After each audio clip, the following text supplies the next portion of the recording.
Hello and welcome to BW London podcast.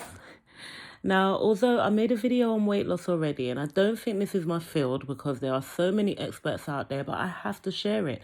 It almost seems a bit bad that I'm sharing it without images, but my children, I have two teenage sons, they requested that if I do YouTube, I don't show my face, young kids, embarrassment, and I'm totally fine with it. But ultimately, since that last video, I've lost 2 stones. And I need to share it because there are so many women struggling with weight. And it's just really, I hate to speak about it like that it's not that complicated. I guess it seems a little bit unfair because in my 20s, I was an aerobics teacher, but still, I was really overweight in my teenage years. And it wasn't from becoming an aerobics teacher that I lost weight. I ended up being an American size 4, and I was that way through all of my 20s. And the main thing that I identified now, what I did then, I mean, at that time I used to eat 3 meals a day, but I did it within 8 hours, and that was that. And I didn't eat again until I used to eat between midday and 8 p.m., have 3 meals every 4 hours standardly. I did that and it maintained my weight. Everything becomes a habit once you do it.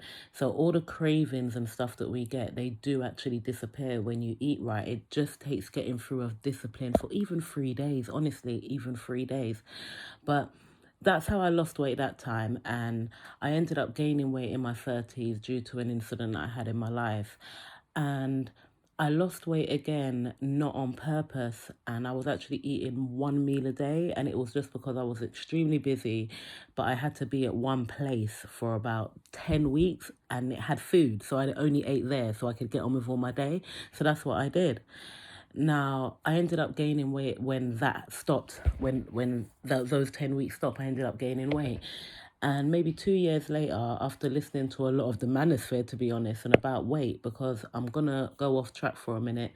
In the black community, we complement one another to such an extent that, we complement our bodies. We're very comfortable with our more chubby selves. Most women that, from a man's perspective, that are average 5 and 6s or even below, do think of themselves as 8, 9, and 10s. Don't recognize that women like that are usually married or taken up or living a completely different lifestyle, totally unrecognizable because the delusion is real. So that is the only reason why I sat comfortably with some weight on me. So with, a little bit of manosphere knowledge, I was like, okay, so how do I go about this weight loss? And then I just considered those 2 periods in life when I was slim, and I thought, my goodness, this fasting revolution, that's what this is. Because 50 years ago, that is how people ate. They ate for a certain period of hours, and that was that. They didn't keep on snacking. They certainly weren't eating for 12 hours a day. They took really long breaks. Then they break their fast at breakfast, or however they do it. And if they skipped a meal, they didn't feel the need to make it up. There's no quick McDonald's or any fast foods or anything like that available. So people's body maintained. But I think, so I spent about 2 or 3 weeks just investigating, learning about food and stuff. And I think my biggest discoveries was learning that, because what I always noticed when I was eating well, suddenly things like lemons and honey tasted extra sweet. So it's like your palate becomes more open to not new taste, natural taste. But so during my investigation, which I did starting in about October last year, I was learning that the certain sweet flavors that we taste through processed food doesn't actually exist anywhere in nature. And it throws our insulin levels, that which reacts to sugar and stores fat and all of that kind of stuff. It throws it through into an unnatural place. I mean, my younger son told me today that, do you know that we've evolved to eating things like potatoes? It used to poison us back in the day. I don't know how true that is, but it would make sense to me that how much we've changed our body. And I started to learn about the technical side of it, about how we burn energy throughout the day. And because we eat so much processed food, that's the energy that we use to burn, and it never gets to our fat that is stored, which is actually the energy we're meant to be using. And unfortunately, the Atkin revolution confused everything, because not only did it say cut out carbs, it kind of, eat as much bacon and as fats, and no one's meant to overeat and no one's meant to eat all of the day. So, I just started to throw common sense into it, really. And it changed everything. And I still have outbursts where I have Doritos and chocolate, but I'm still 2 stones lighter because those are one-off days and my guilt for it has gone. sadly, the exercising market has just been a lie. Exercise is good for well-being and maintaining your body limbs and making you age well, but exercise is not about weight loss. And I remember times in my 20s when I did overeat and I had a little bit of a syndrome, if you like, and I would go on like an exercise bike for 2 hours. And now with my knowledge, I wasn't doing anything. At best, even if I burn 800 calories, I could eat that with one McDonald's meal. That's not what exercise is for. But exercise is marketed to us like that for money.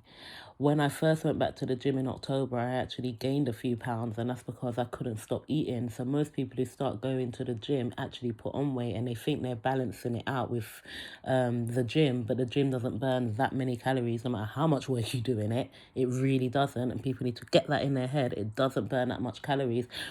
But it doesn't mean you shouldn't go. Joining the gym last year is one of the best things I've ever done for my mental well-being. And most people, it's like, they'll focus on their physical, but the mental and physical are equal. They are so equal. Beyond equal, you know? But, yeah, so ultimately, I don't know where I off tracked there, but I investigated food and it made me approach it very differently. And when I learned about the calories involved in basic things like juices and stuff, honestly, anything that you know you can cut out that isn't an effort, like fizzy drinks, someone might love them, I don't really care for fizzy drinks, but I do drink them because I like them. Learning, okay, that's just a processed food that's giving me way too much sugar, throwing my insulin through the roof, not allowing my body to burn actual fat energy. I'll cut that out one time, easy. You're not worth the calories at all. You're not. If I'm gonna wait, I love crisp. So if I'm gonna waste calories, it's gonna be on a wicked snack a really nice processed snack that I love. You know, so yeah. And I did hear one of the doctors during this investigation that I was listening to say that just pick a thing that you cut out, it will have a significant difference on your body. And I get it because it has. But I mean, I've gone a little bit extreme because I've got a little bit obsessed about, I don't want my kids eating all of this kind of stuff and that. But that's another story. And should I ever get into really talking about this, perhaps I'll go there. But the main thing that I would say about this is if anybody is trying to lose weight, I wouldn't even watch what you eat right now. I would get into the motion of picking a time to eat, and only that time you will start to lose weight naturally. I don't even care if you're eating McDonald's and pizza between 2 p.m. and 4 p.m. The fact is, your body will get a break after that, a really long break, and your sugar levels won't spike. Because once your sugar levels spike, your body can't lose weight. It has to use the energy that you're putting into your mouth. Your body needs time to burn the actual fat that's in your body. Our body's already fueled. 50 years ago, people were not eating this much time and for this long during the day, and you won't feel deprived if you start this habit. This is for like real amateurs, people that are really trying to lose weight but are just, they wouldn't even know where to start. Okay, enjoy whatever it is that you eat, but first fit it into a time span. You can only eat so much in that time span anyway, and it don't mean overindulge. And drink some water before you do it. I actually don't do that, but I heard someone advise it because it will fill you up a lot. But I drink tea throughout the day and stuff. And during the time when you're not eating, understand that hunger is not that deep. It actually disappears. It gets easier over time. You actually become mentally stronger. You'll take in knowledge a lot easier. There's so many benefits. It's ridiculous. It's just ridiculous. And then over time, you start to investigate it, and you do longer fasts, or you might even try a 3-day fast, and you'll find certain illnesses in your body, if you have them, will start to heal up naturally. It's fascinating.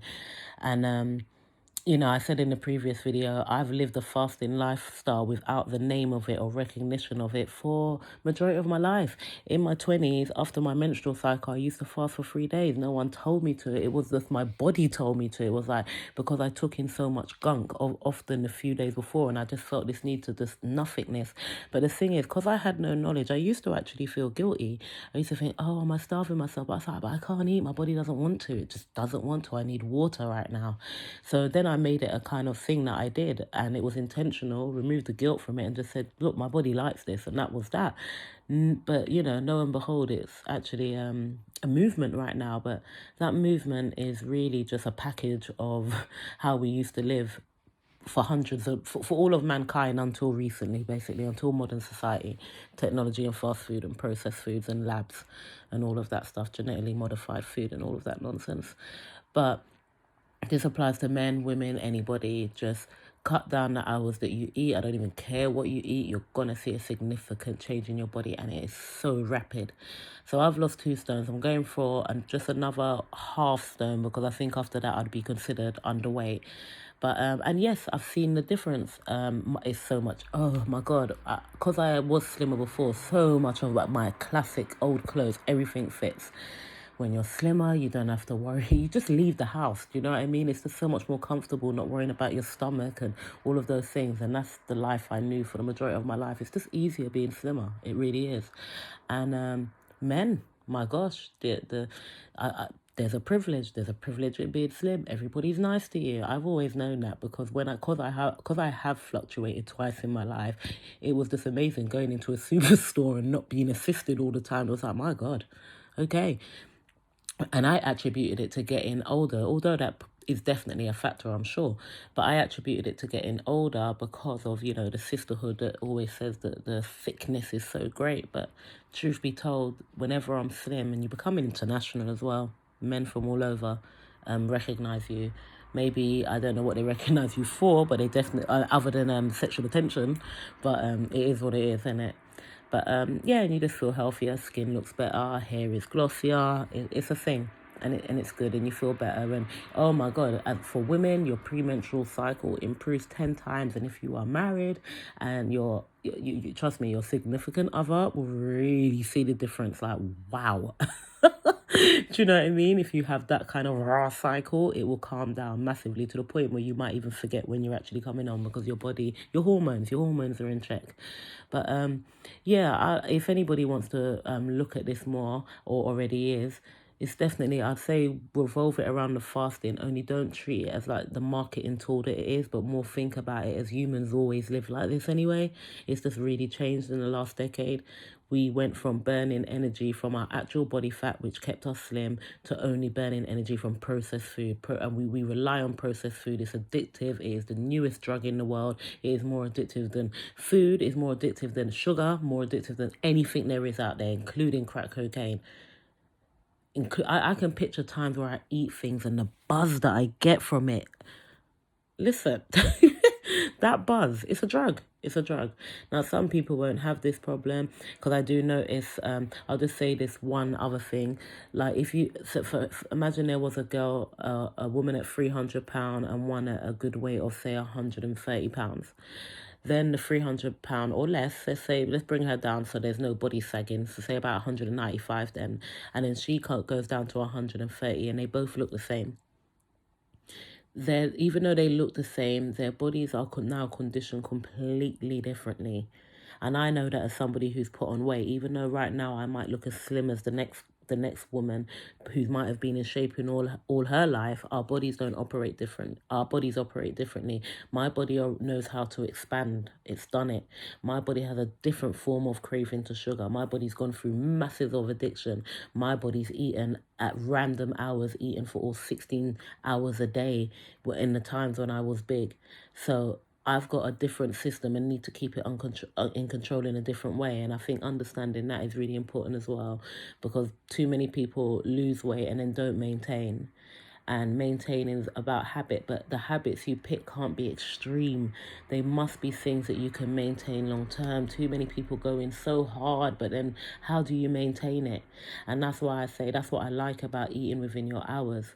And because of the knowledge is so powerful. But because of the knowledge of it, it's like I can eat comfortably. I eat, and like I said, if I do feel the need to take in processed food, I can do so comfortably, because I know I'm not going to eat for how many hours. My body will eventually tap out of that. You'll use up that fat real quick. That form of energy, which might be, I'm keep going for Doritos, but it will use up the Dorito energy, and then it will move on and start burning the fat in my body, and It really is that simple, but just like with everything in this world, it's just marketed in such a complicated way, and it's all about money, and we are products, unfortunately. But the food thing isn't that complicated. All it is eat within a set amount of hours, and I don't care what it is, it's just a set amount of hours so your body has time to burn energy elsewhere.